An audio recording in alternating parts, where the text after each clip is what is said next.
lawyer, esteemed supporter of AUC, who has greatly contributed to legal and cross-cultural understanding between the United States, Europe, and the Middle East. After receiving a bachelor's and a JD from St. Louis University in 1971 and 1974, respectively, Mr. Helmy became a member of the Illinois Bar Association and was the first Arab lawyer to be admitted before the U.S. Supreme Court. He was also admitted before Egypt's Supreme Court and practiced law in Saudi Arabia. In 1981, Mr. Helmy was elected a full partner of Baker & McKenzie, the world's leading global law firm with a network of more than 3,400 lawyers practicing in 70 offices in 38 countries around the world. He practiced law in Baker & McKenzie's head office in Chicago for 9 years, in Riyadh, Saudi Arabia for 4, and in Egypt since 1987, handling corporate, banking, and commercial matters. He co-founded the offices of Baker & McKenzie in both Riyadh and Cairo, and has participated in drafting and reviewing numerous Egyptian laws, as well as the U.S.-Egyptian Investment Treaty. Moreover, Mr. Helmy is also a founder and senior partner of the Egyptian law firm Helmy, Hamza & Partners. In addition to these remarkable professional achievements, Mr. Helmy is an active member of his community. He is a founder and member of many organizations, a few of which I will mention here today. He is the principal founder and the former chairman of the Egyptian Center for Economic Studies, the first independent, private, non-profit economic think tank in Egypt. He is also the former president of the American Chamber of Commerce in Egypt and a former member of the U.S.-Egypt President's Council. He is a co-founder of the British Egyptian Businessmen's Association and a member of the Board of Trustees of the British Egyptian Foundation for Children in Need.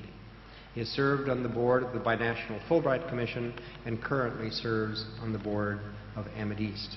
Furthermore, Mr. Helmy has authored many articles and given numerous seminars and speeches in the United States, Europe, and the Middle East on business practices in the Middle East and on legislative and economic development in Egypt and the region. His dedication to serving the community and furthering cultural understanding embodies the ideals that AUC strives to instill in its students, and we offer him as a role model for all of you. On behalf of AUC, we are pleased and honored to welcome Mr. Taher Helmy, and I invite him to come to the podium to address you.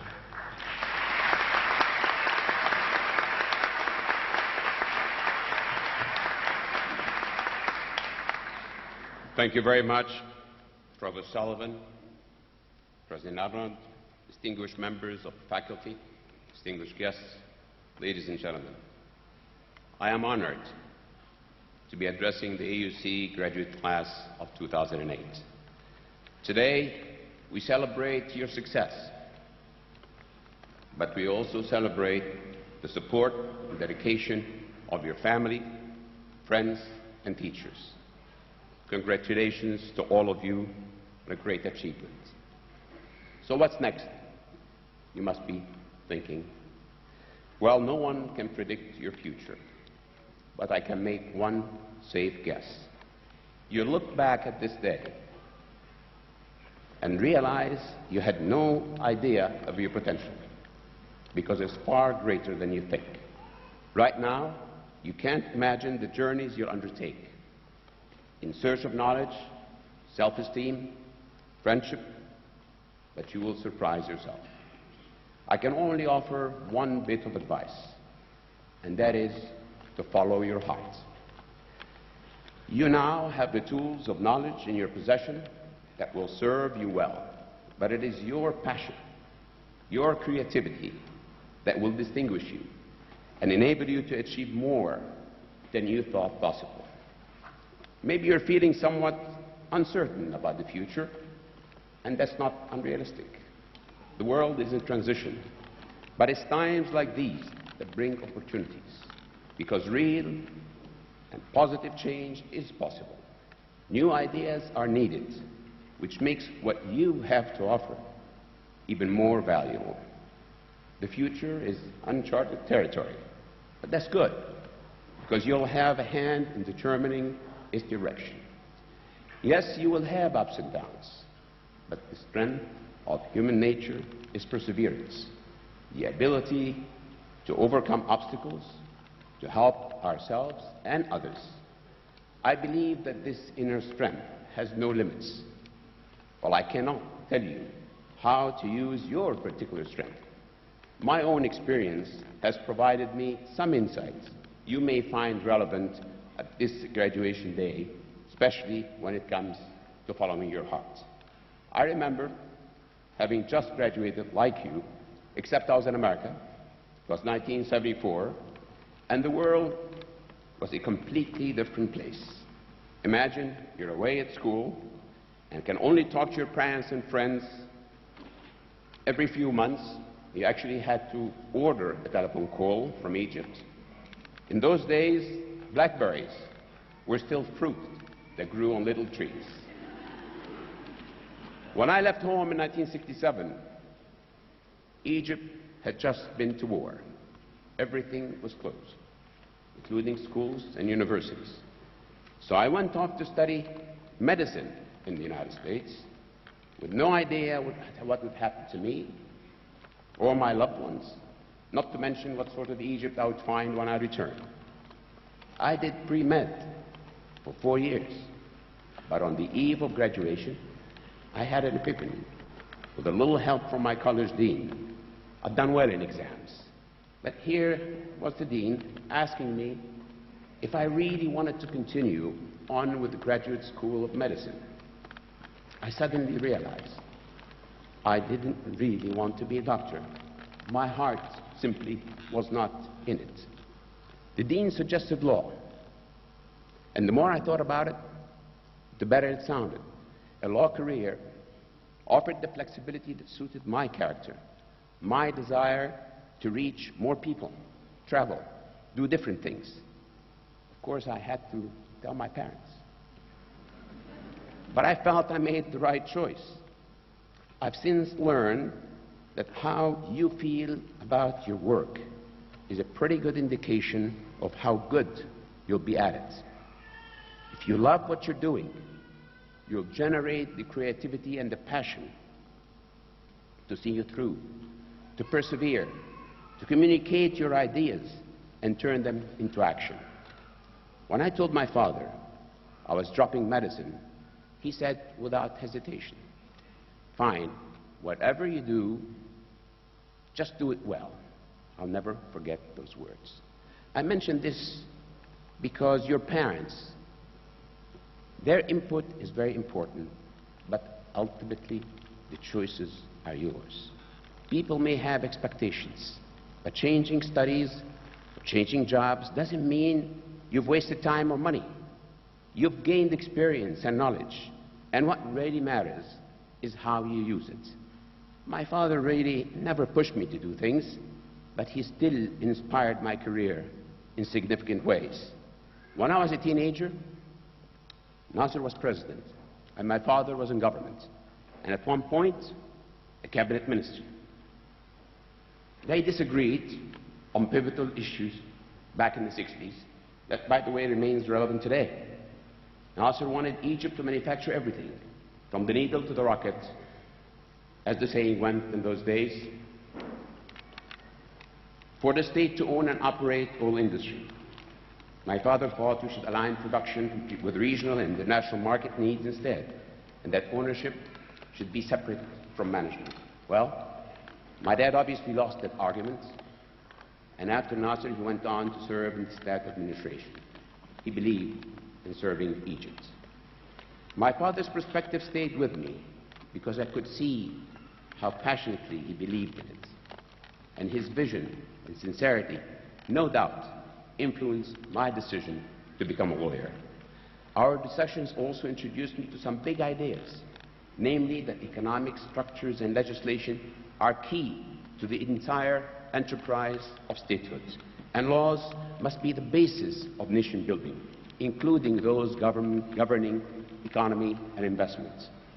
This became clear to me in America, where I studied and practiced for 16 years.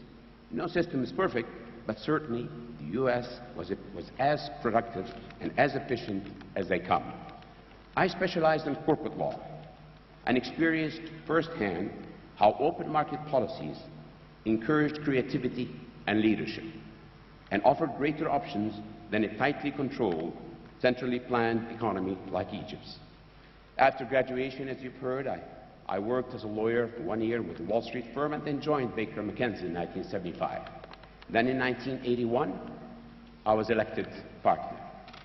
Things were going very well, but life held some difficult surprises. When I called my dad to tell him about the partnership, he couldn't have been happy. I only wish I could have told him face to face, because that was our last conversation. A few days later, on October 6, 1981, he and 10 other individuals lost their lives alongside President Sadat. He was 63. I don't have to tell you how deeply this shocked us. Not just our family, but the whole nation. The situation was painful. It seemed unreal, and yet it was real, and day after day, you had to deal with it. This is the first time I publicly mentioned this event from a personal standpoint, but I think it's appropriate. While I hope none of you experience this kind of tragedy, you should know that you can survive it. Events like these can defeat us if we let them, or they can offer the chance to use our inner strength. In my case, my father's death inspired me to carry on what he believed, not from a sense of duty, but because I realized I shared his belief and his vision of what Egypt could become. In 1987, I came back home and started the law practice. But I knew I had to do more. The economy was still bogged down in social-style policies, and a new approach was necessary. As it turned out, I was asked to help draft, among other things, the laws that allow Egypt to privatize and further open its economy to attract foreign direct investment. This represented a major reversal of long-standing policies, and drafting into law was not a simple task. I realized it would take extensive research and analysis, teamwork and debate. The entire world was dealing with development issues, so Egypt didn't have to reinvent the wheel. But we needed access to information and expert guidance. These policies reshape Egypt's future, so we had to have the highest, best minds in global development and economics. What we needed was an independent economic policy think tank, like those I have seen in the United States. The idea sounds unremarkable today, but back then, NGOs formulating Egypt's economic policies was not exactly the done thing. So as you've heard, in 1991, I co-founded the Center for Economic Studies with leading members of the private sector, and through this organization, we assembled the best team, Nobel Prize winners and all. This was the first institution in its kind in Egypt, and its contribution have since proved vital. I wish I could say that I planned all of this when I was your age, but I didn't. Yes, I studied corporate law and dabbled in economics, but I had no idea, absolutely no idea, that I'd have a hand in Egypt's reform policies. The point is, I did have access to the right knowledge when I needed that knowledge, and I was passionately convinced that an open market was Egypt's only way forward.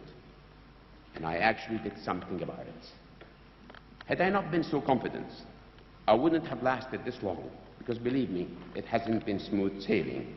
Changing laws is one thing, but changing mindsets is another. You need a firm objective to keep going in spite of setbacks. I always think of the 100-meter dash. I used to run it, because the race is won by whoever gives that extra burst of energy, of effort. That last fraction of a second can change everything. Of course, reform in Egypt is more a marathon than a dash, meaning you have to stay strong and go the distance. And we are getting somewhere. 20 years ago, we didn't have competition laws, regulatory bodies, entire sectors like ITs and telecoms, and we certainly didn't have the private sector building utilities and infrastructure and contributing to 75% of Egypt's GDP. But we are still in a transitional phase with major work ahead, not just to build the economy, but to rehold health and education alongside judicial, legislative, and institutional reform. Meanwhile, the private sector needs to mature. Now we've laid the foundations of a market economy. We have to be skilled at managing it. An open market is not free for all. It has rules, legislative and institutional checks and balances. We know how a centrally planned economy is subject to corruption, but in market economy, it takes other forms that must likewise be prohibited by laws and are strictly but fairly enforced. The rule of law and adherence to ethical standards, ladies and gentlemen, is the bottom line for any society that wishes to advance and move forwards. We're in the middle of a process, and I could perhaps say vulnerable. Things could go either way. Economic reforms could pay off and benefit for all, or the strain could prove too great. The gap between rich and poor is widening, and while the state is trying to cushion inflationary blows, world food and fuel prices have skyrocketed. This is a tremendous challenge. And the way I see it, it's a time when you can make a difference. Today's priority is not only to help the average Egyptian survive the situation and this transition, but to make them active is a vital part of it. People are sacrificing a lot to deal with changing conditions. But there's even more risk, because if we fail to create a global integrated market economy that is fair for all, we may find ourselves in a reactionary, ideologically dead-end instead. Ladies and gentlemen, we need to find a balance to achieve social equality without compromising free market principles. That is our greatest challenge. Our country's potential, the potential of billions of young people like you, is at stake. Only in a transparent society can this great untapped energy be constructively channeled. Education is key, and you may count yourselves among the world's privileged minority. For me, this means sharing what I've learned and creating possibilities for others to acquire knowledge and put their ideas to work. And you don't have to go into politics. I chose to go into civil society, a powerful channel in countries undergoing economic and political transitions like ours. It is up to you to decide where and how you direct your efforts. For this, you should listen to your hearts and never be afraid to entertain your doubts. Remember, you have countless options and amazing tools to work with. Technology has given us endless possibilities, undreamt of when I was your age. But no matter how adept you are at using technology, I am not, I confess that. What counts is what you bring to it, your passion, your creativity. The bottom line is this: as leading members of your generation, you have to step forward and do something about it, like I have many, many years ago. Ladies and gentlemen, you have heard part of my story. I encourage you to write your own story, to set your own standard, to look both around and inside yourself, to learn what and where you wish to be. You need to feel pressured. It will take time, but everything along the way will count and add to your experience. You're already better equipped than more than you know with resources and talents you have yet to discover. So once again, congratulations. Today, thanks to your determination to pursue knowledge, you took a step forward that few in their lifetimes will ever take. I think you should give yourself, your family members, friends, and teachers who supported you a great big round of applause. Thank you.